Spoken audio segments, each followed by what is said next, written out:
This is just a short video of the life-size Captain Barbossa I made with my own two little hands. This is just for anybody who's interested in this sort of thing, or anybody who loves Captain Barbossa as much as I do and fantasize about having him in your home. So for anybody who might appreciate this, here he is. So just give him a quick little tour.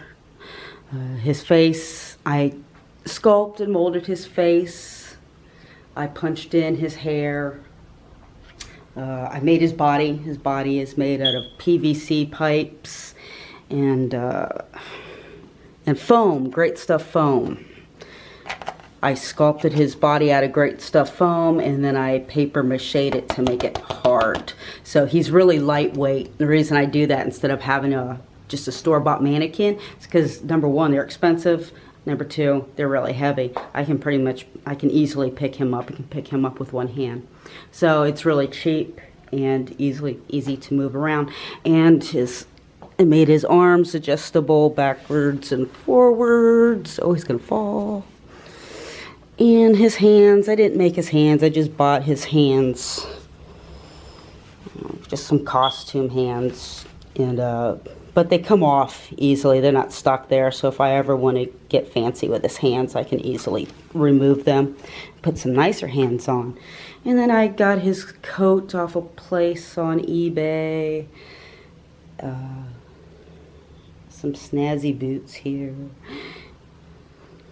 So I didn't make any of his clothes, I just bought his clothes. I actually found his little medallion on Amazon.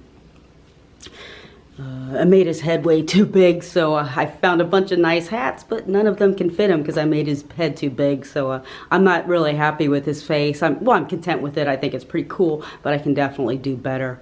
I wasn't happy with my original sculpture, so I'm resculpting him. Gonna make his head smaller, and this was my first attempt at punching hair.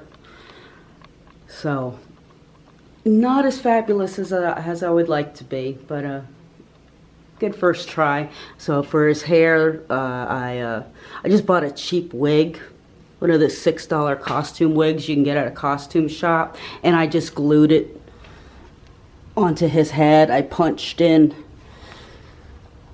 oh, messy, he's got hat hair, so I punched in the top part of his hair, and then I glued in the rest in the back. And let's see what else. And then I punched in his little beard out of crepe hair. So kind of funky. It was my first attempt. I never did this before, so I'm learning. So definitely, his eyebrows are kind of funky. Not happy, not thrilled with it, content with it. But made him way too tall. And that's him. That's my stud muffin. He's one of my many characters hanging out in my house with me. So this is just for people who like this sort of thing, maybe to inspire you. Stuff you can do on your own relatively cheaply if you have the time or the inclination. So there you go, that's that. Off to my next project.